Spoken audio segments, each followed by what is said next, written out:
I had immune system, and then acquired and innate, right? So now we're into the acquired system, the specific system. You can also think of the acquired as, well, not the T cell, the T, B, and T cell system, the lymphocyte system, in other words. And today we're going to get more into how this system works, but essentially it is in two pieces as well. The cell-mediated side are cells, particularly the T cells, that the cells are going to participate in creating the immune response. The other branch is called the humoral. Okay, now this isn't humor like funny. This is humor like a fluid of the body. It's an ancient term.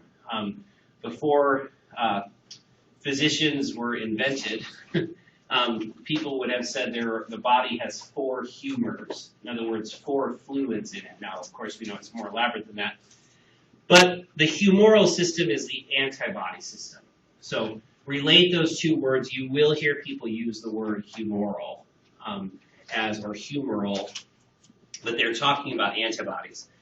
And the antibody system is all B cells. It's the B cell branch. The short version is B cells become plasma cells, and then plasma cells create antibodies. All right, so we'll talk first about this, the cell-mediated part, and then probably next time we'll get into the antibody piece. All right, so last time we talked about MHCs, major histocompatibility complexes, and I said they're highly variable, which means they're different from person to person. So like if you want to get a kidney from somebody, your MHC molecules have to be approximately the same as the donor kidney's MHC molecules. So transplant science, which we don't get much into in this class, one of the things that you have to match, or as close as possible, is these MHC complexes. Because even though each of us has a different MHC molecule, they're just like families look alike, in pictures. Well, families' MHC molecules kind of look alike too, even though they're all unique. So this is one of the molecules that's looked at in transplant. And we said there are class 1s and class 2s. Class 1 cells link up with CD8 cells, so those are cytotoxic T cells that we abbreviate TC, right? And these are on all cells have those. Class 2 MHCs match up with CD4 cells, which are helper T cells, and only immune system cells have these. So we're going to say immune cells. All right. And what ends up in these MHC molecules is an antigen. Remember, an antigen is a piece of a thing. All right. So we pick up the story from there. We have, so here's a cell that's been infected by a virus, let's say. Okay? So anytime something foreign appears inside of a cell, it should, at least, when everything's working properly, a piece of that foreign material, i.e. a foreign antigen, will appear in this cell's MHC molecules, right? So in blue is the MHC, in red is the foreign antigen, okay, being displayed on the surface of a cell. Essentially, this cell's internal immune system is sending a signal to the body's immune system that this is an antigen that should be, that is inside it. And then along comes a T cell to decide if that antigen should be destroyed or not, okay? So each T cell and each B cell can kind of be represented very simply as a cell with a single receptor. Now, that's an oversimplification. There's a whole bunch of these receptors, right? But each T cell and each B cell has a unique receptor to it, at least to it and its sister cells, all right? So you've got 100 million T cells and B cells, each with a different receptor. Well, all those hundreds of millions, that's a lot of chances, right, to match something. So one out of those hundreds of millions of cells will match with a particular antigen. In this case, the little red dot from the virus that's in here. So when a T cell finds a match to its unique receptor, we have this process called recognition, co-stimulation, and activation. Okay, so recognition is in that first box. Does this antigen, packaged inside this MHC, does it match this particular T cell's receptor?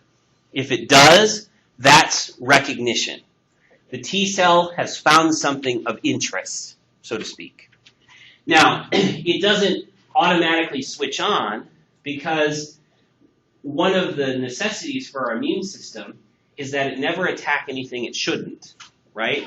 So there's a kind of safety on this gun, and that safety is called co-stimulation.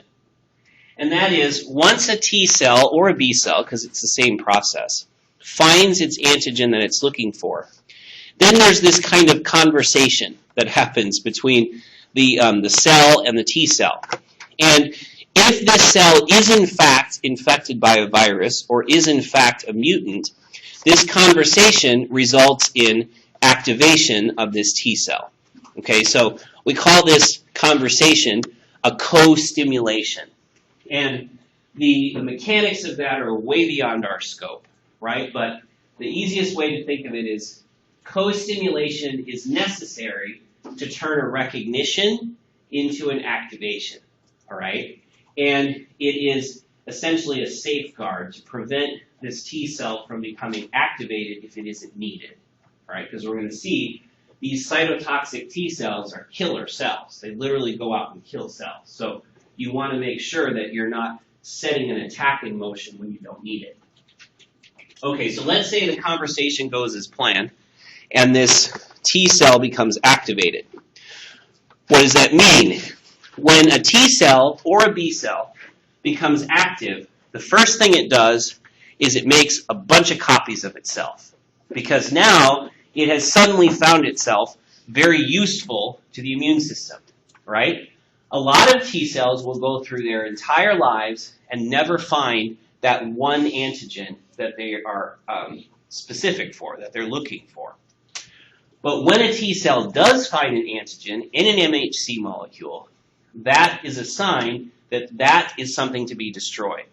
So we want to make a bunch of those T cells with that same unique receptor. So activation results in rapid cell division. So that one activated T cell becomes a whole bunch of T cells, and they're not all the same. So most of the cells that get produced are called cytotoxic T cells. These are the killer cells that are going to destroy that virus, in red here, or that mutation by killing every cell that has that on its surface. So any cell that's been infected by this particular virus, these T cells are going to back up next to it, and they're going to launch an attack that results in this cell's destruction. Now you might think that that's a bit overkill. Well, the only way to stop a virus, at least in our physiology, is to kill the cell, because the cell is the machine that produces the virus. You all learned that in high school, I hope. So, it'd be nice if we could just go in and kill the virus, squish the little booger, but we can't. So we don't have a system for that. Instead, we kill the cell that's infected and count on it to grow back, which cells usually do. The only cells that don't really grow back are muscle cells and nerve cells, and they're more viral resistant than most other cells. So the cytotoxic T cells seek out cells with that antigen in a class 1 MHC, launches an attack, and it does these things. So the target cell's membrane is destroyed. Essentially, the cytotoxic T cell punches a bunch of holes in the cell membrane. That means that the cell's insides leak out, the outside leaks in. That starts cell death. Cells have a built-in system for suicide, which sounds sort of strange as complex organisms. But ideally, the best way for a cell to die is for it to kill itself. Because before it kills itself, it gets rid of all of its useful nutrients, and it kind of just collapses in on itself. So it makes very little debris and very little to clean up. That's called apoptosis or apoptosis or apoptosis. Lots of different phrases or pronunciations. The book says apoptosis. So that's what we'll call it, apoptosis. This is programmed cell death, is what that is. And essentially it's a switch. So the T cell, the cytotoxic T cell, can throw that switch in an infected cell. It can say, cell, you're infected, kill yourself. And that's what it does. It programmatically destroys itself. And then finally, another attack mechanism for these cytotoxic T cells is to release a different kind of membrane disruptor and metabolism disruptor called lymphotoxin. So lymphotoxin is a very localized toxin that destroys cells that are infected. So you can see why there's a safety on this system, right? Because all three of these things will kill any cell, whether it's healthy or infected. So the system is very careful about turning this on. But in the end, this is very effective at stopping the spread of a virus through a tissue. Yes? Are there any cells that don't have the MHC mechanism built into them? No, all cells have class 1 MHCs. The only exception is red cells. So cells that don't have a nucleus don't have those. All other cells do. So neurons, muscle cells, all other cells have the class 1s. Now class 2s you only find on immune system cells. Good.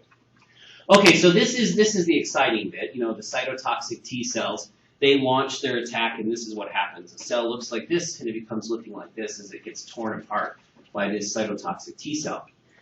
But there's more to do than that. We want our immune system to remember antigens that were important, antigens that required an immune response to clear. So some of the sister cells of that initially activated T cell become memory cells, particularly memory TC cells, so memory cytotoxic T cells. They don't do anything in the current infection. They get made, a bunch of them get made, and then they wait for the next time that same antigen appears somewhere else. So one of the reasons that the first time we experience a virus we get sick, but the subsequent times we don't, is because these memory T cells are already present once you've been exposed to a thing. So the next time somebody, coughs on you with mono, let's say, many of you will have had mono in your life by now, you don't get mono the second time usually because you already have cytotoxic T cells made and ready to destroy that virus whenever it's seen. So you get a much faster response. And then the third population of sister cells that are made are these suppressor T cells. And they do just what their name suggests. They suppress this immune response, but only after a period of time. Okay, so the suppressor cells are born inactive, and they slowly activate over about a week or two. And by the time they activate, this is pretty much done, and it helps to turn this system back down then, so that there are fewer active cytotoxic T cells, because hopefully there should be fewer viral infected cells too. So this is the on switch, attack. This is the remember. This is the off switch that comes along later. Okay? All right. So we have our three populations and then the cytotoxic attack. So that is the CD8 system, cytotoxic T cells, and what they do when they activate. Now there's another population of T cells called helper T cells, and very similar mechanism of action here. But instead of working with class 1 MHCs with antigens inside, the helper cells work with class 2 MHCs with antigens inside. Okay, so here is our, here's a class 2 MHC, it's got an antigen inside.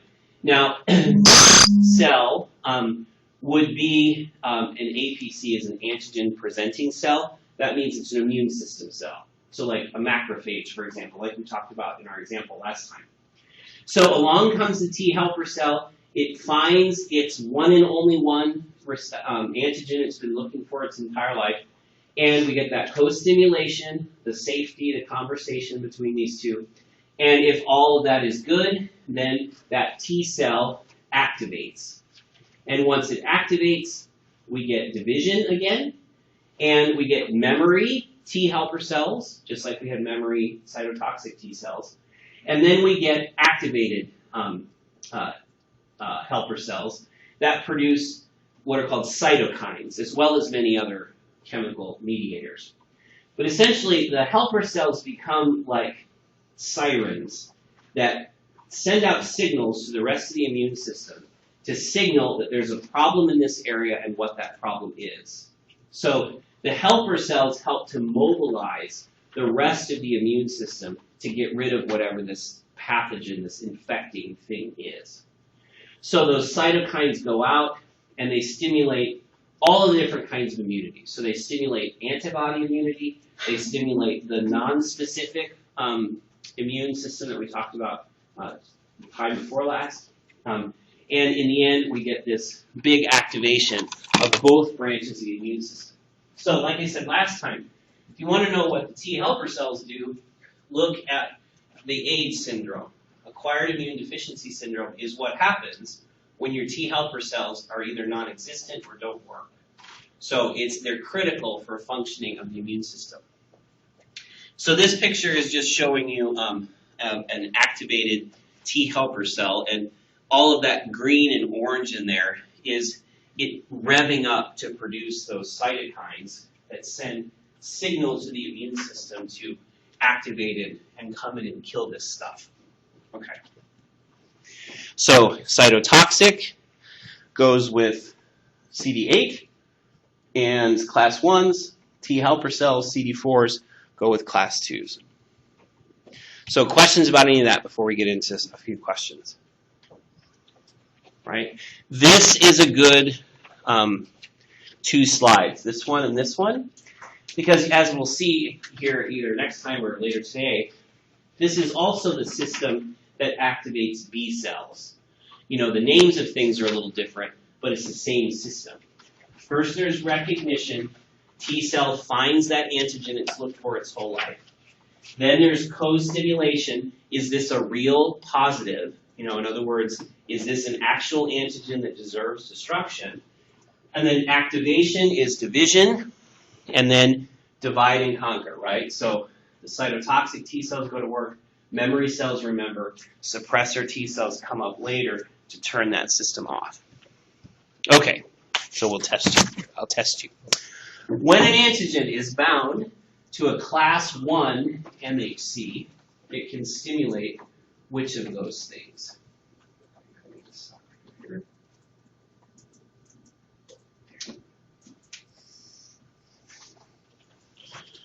Oh, come on. There we go.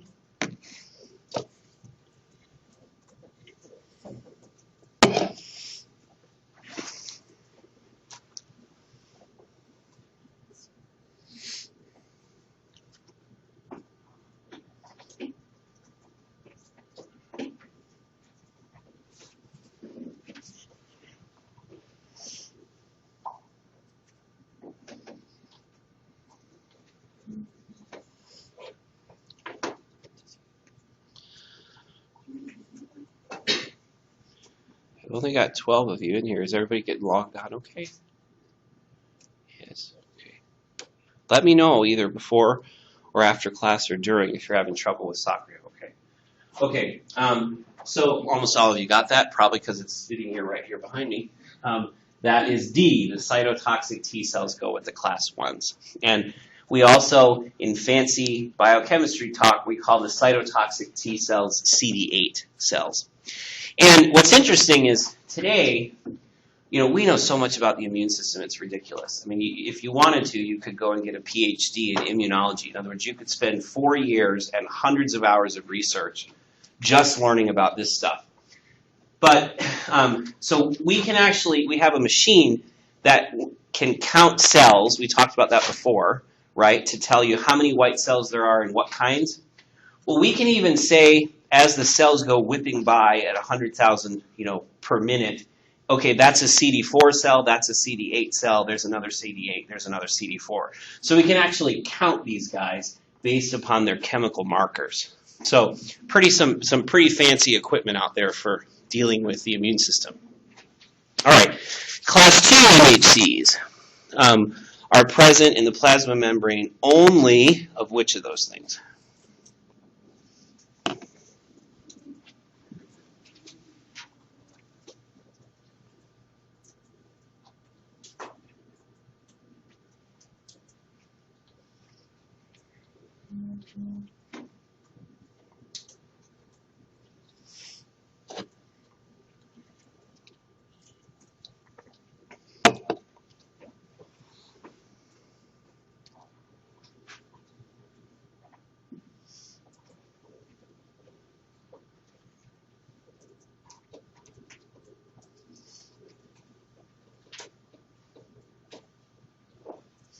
This is a good question. Was it on your homework?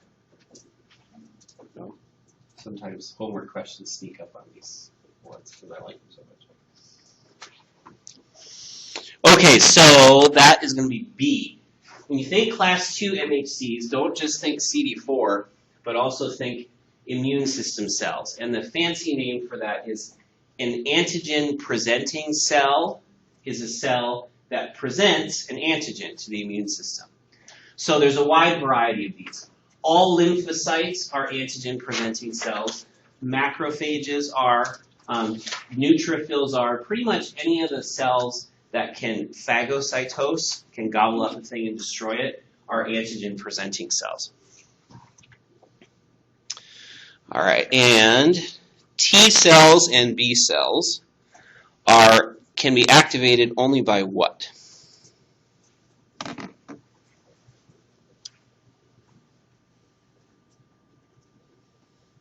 Read carefully.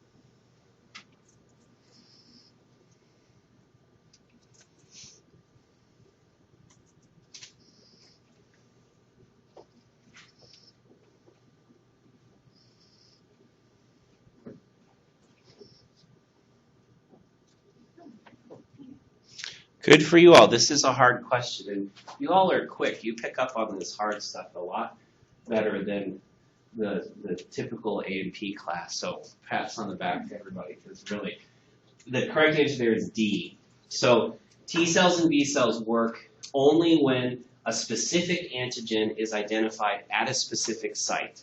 It's one of the reasons we call this the specific branch of the immune system. So what that means is, you've got a T cell and it's got its unique receptor, right?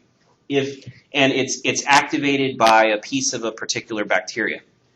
If you take that T cell and you expose it to a different bacteria, nothing. It does nothing.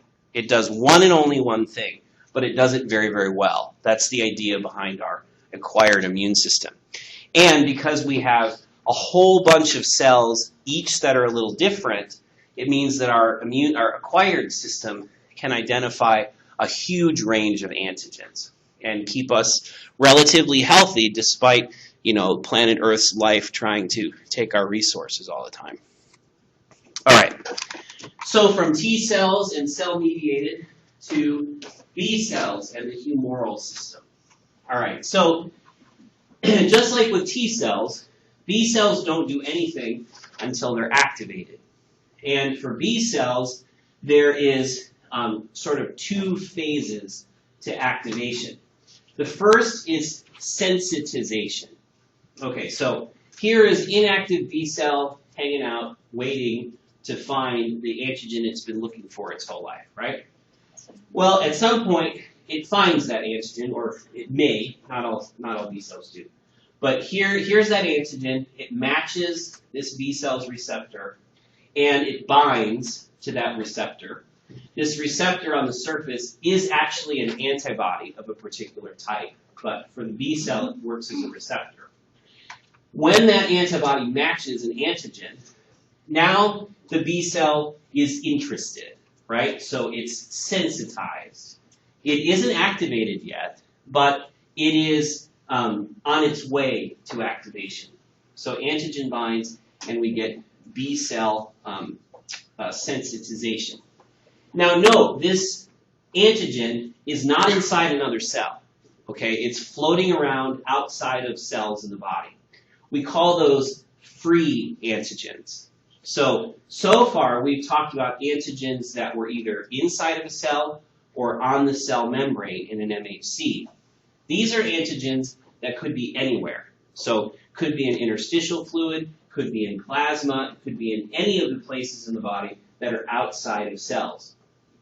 So the first step of B cell activation, this sensitization, happens because of free antigens sensitizing this B cell, right? So here we have sensitized. It's got an antigen bound to one of its receptors. It has now packaged that antigen in its own MHC molecule. You see that X is an MHC. And so what happens next? We're ready for activation.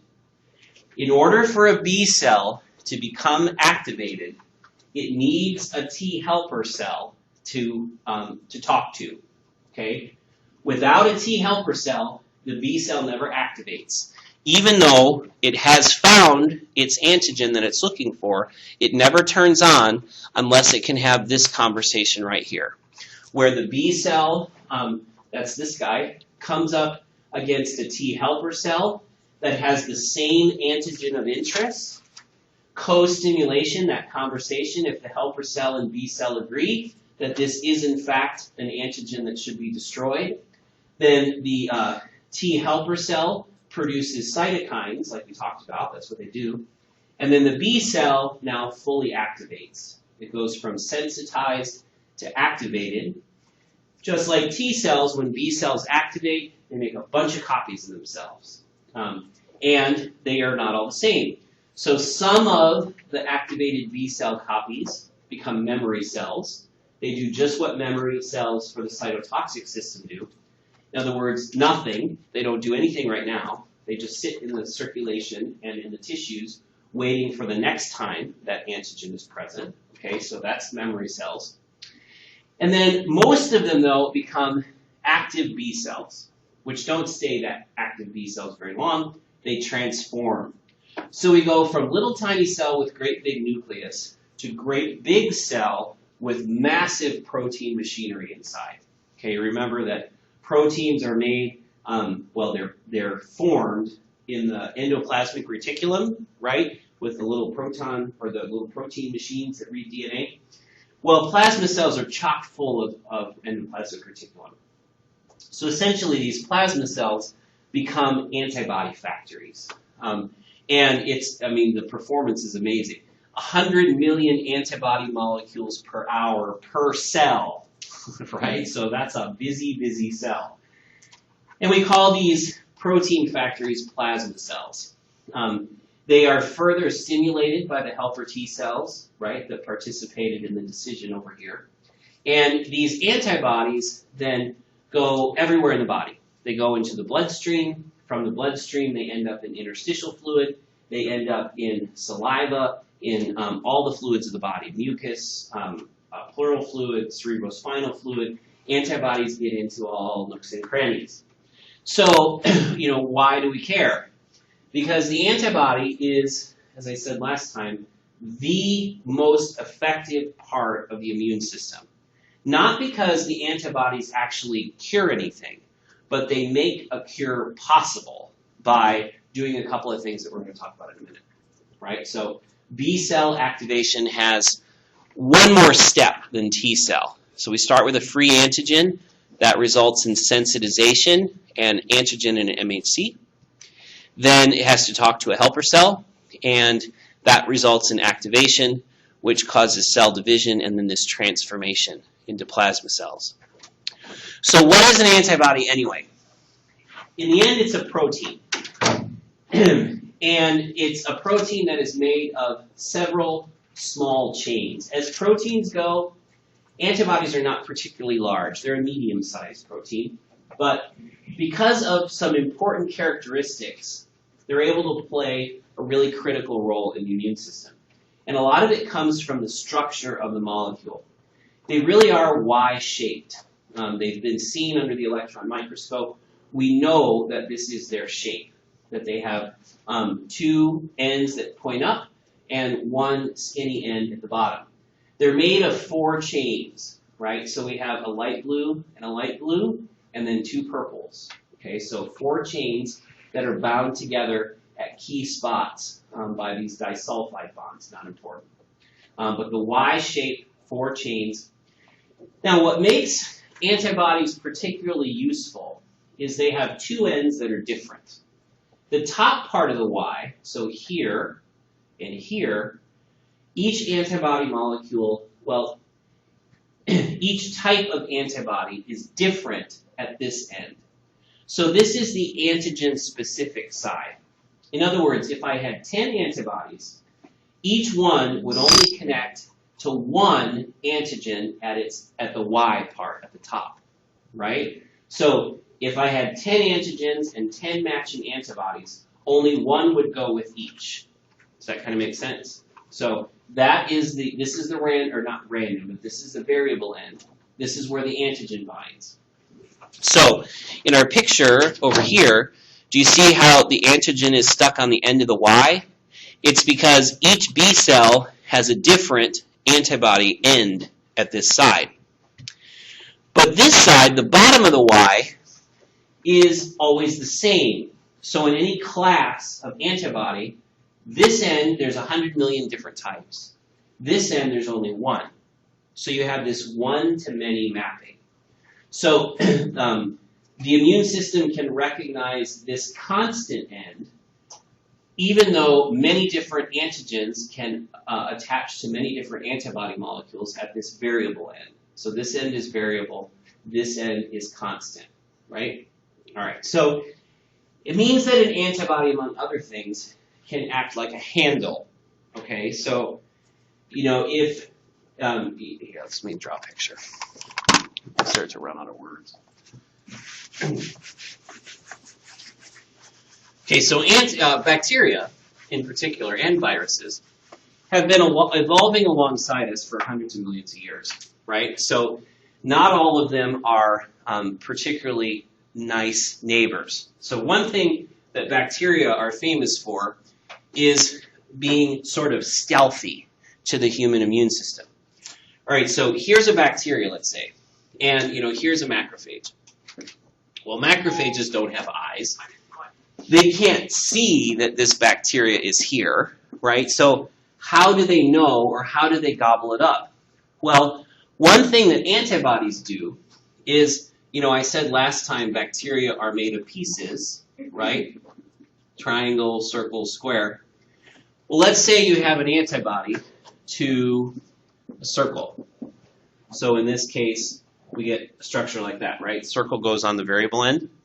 This end is always the same. Well, so you've got a bunch of these circle antibodies floating around. And here's a circle. So attached to this bacteria, there's going to be an antibody stuck there, because that end of the antibody sticks to circles, like we see here. Well, what's sticking out now is the constant end. I don't want to make another circle. And the macrophage knows all about the constant end of this. Anytime it sees one of these constant ends sticking out from a thing, it reaches out and grabs it and pulls it in and eats it, destroys it. So the antibody has become a kind of handle, right? It's stuck to the bacteria, and then the macrophage uses the constant end then to grab hold of it, pull it in, and destroy it. So it makes the macrophage's job a lot easier, as well as all of the other phagocytes. We call this opsonization. Opsonization. Opsonization is that handle effect. I like to call it. I like to keep things as simple as possible. So it's a handle. It reaches out and grabs hold of that. Now, antibodies do many other things too. This is another picture of that handle effect. So you've got an antibody that attaches to these little yellow spheres. So anytime it sees one of those yellow spheres, it sticks to it. So now we end up with this antigen. Could be a bacteria, could be a virus, could be pollen, could be lots of things. Ends up with antibodies stuck all over it. And now we get that opsonization effect. It has been labeled, right? Instead of an unknown thing floating around the body, it is an unknown thing that has a bunch of signal molecules attached to it. So it's been labeled as a problem. And any part of the immune system that sees that label is going to attack and destroy that thing. So it makes antibodies very, very effective at improving the capabilities, the effectiveness of the immune system. So this is just showing you an antibody can either attach to two parts of a antigen. So here's our antigen. Here's our antibody attached. Or it can attach to just one. This is the better form. Okay, so in the perfect immune response, this is how antibodies behave. They attach to two pieces, but they can also attach partially here as well. So all by themselves, antigens can affect, or antibodies can affect antigens. Example, let's say this is rattlesnake venom, okay, this molecule right here.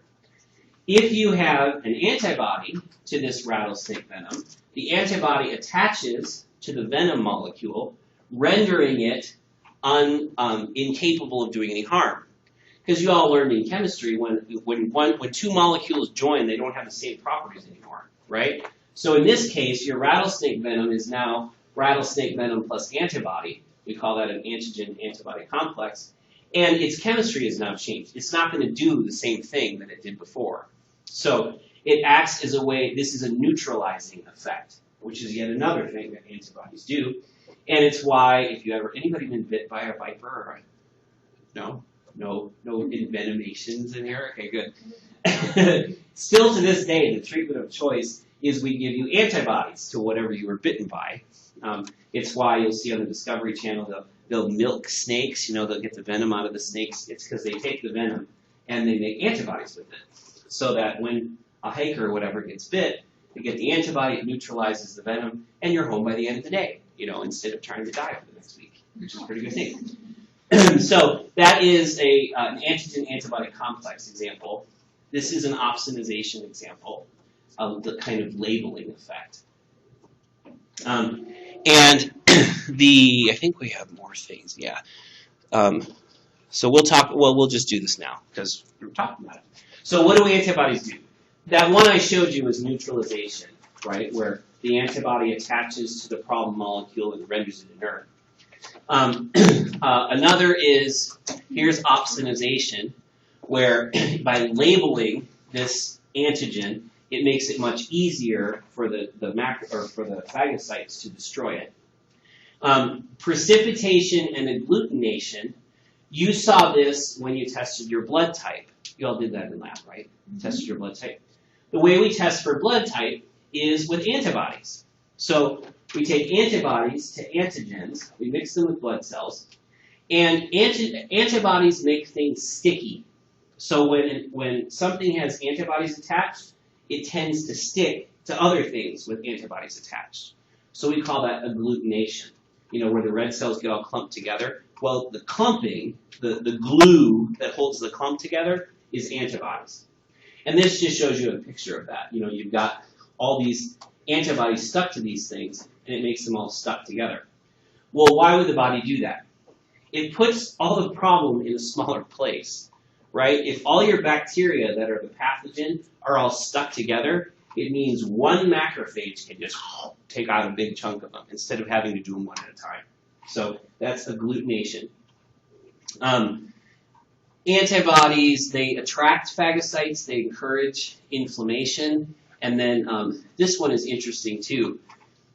Many bacteria that are pathogenic to us, one of the reasons they are is they've developed stealth capability, right? So the immune system doesn't really see them.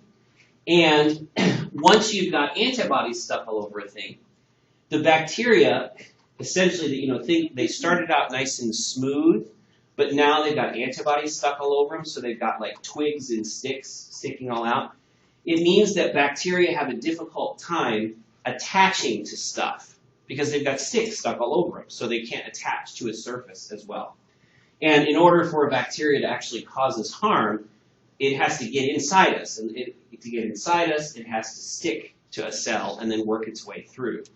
So prevention of adhesion is another thing that these antibody molecules do. This also works on viruses too. For a virus to gain entry to a cell, first it has to stick to it, has to adhere. And if it's got antibodies stuck all over it, it can't adhere because it's been shielded, and then along comes a phagocyte and destroys it. All right. So antibodies do lots of things. I hope one of the take-home messages of this is antibodies are the silver bullet. Once you got antibodies, you're immune to things. Okay. Last point for the day are the 5 classes. So antibodies come in families. So there's IgG, IgE, IgD, M, and A. Ig is immunoglobulin. Immunoglobulin is fancy biochemistry speak for antibody. Same thing, synonym, right? IgG is the most common one. And they're found principally in the blood, IgG is. So just like I gave you a claim to fame for each of the white blood cells, there's a claim to fame for each of these 5 too. So I don't want you to know much, but I want you to know a few things that you build on later. So IgG's claim to fame, it's most numerous and it's most diverse. You have more kinds of IgG antibodies than any of the other types. Okay, so that's IgG. What makes them different? Well, here you can see the shape is different. These 3 look very much the same, but the heavy end, this end, is different in all 3. You see how they're slightly different shapes? So the handle end is different between IgG, E, and D. So that's all that's really different, is the handle. So IgG, most numerous, most diverse. IgE, claim to fame, allergies and parasites again. Goes hand in hand with mast cells. Remember we talked about mast cells? No, sorry, eosinophils and allergies and parasites. IgE, same thing. And it's because IgE is specialized to attach to things that are not cells. Okay, so if you think about a worm, yes, a worm is made of cells, but your body treats it like a worm, not like a bunch of cells. So IgE gets attached all over the parasitic worm. It also gets attached all over pollen, which makes, allergies, which are not a valid immune response, but nonetheless, IgE plays a role there. If you're an allergic person, your IgE levels are higher than a person who is not an allergic person. So IgE goes with allergies. IgD goes with B cells. The receptors on B cells, let's go back and show you, these, right, are actually IgD antibodies. So IgD antibodies, they don't circulate. Instead, they're attached to B cells. They work in the B cell system instead. Okay. IgM looks like a snowflake. It's the prettiest one. It is also the best at agglutination, which you can imagine if you have this snowflake-looking thing with antigen connectors pointed out in all different directions, that this would connect stuff together pretty darn well, right? So IgM is good at that. And IgM, its claim to fame is it's first on the scene. So new viral infection, you've never seen this virus before, the first antibody you will make is IgM. So it's made first, it's made fastest, and in many ways, it's the most effective of the antibodies because it has all of these different binding sites on it. And then finally, IgA is its claim to fame is it's found in secretions. So in many courses and in many textbooks, you'll hear it referred to as secretory IgA. So IgA is found in saliva, it's found in sweat, it's found in mucus, it's found in anything that lines a body surface. You've got IgA. And it's essentially two IgGs that have been, their constant ends have been twisted together. So that it has more antigen sites than an IgG because it's essentially been doubled. So that's it. Those are the 5 classes, each with their claim to fame. All right, so I'm going to stop there. Questions about any of that?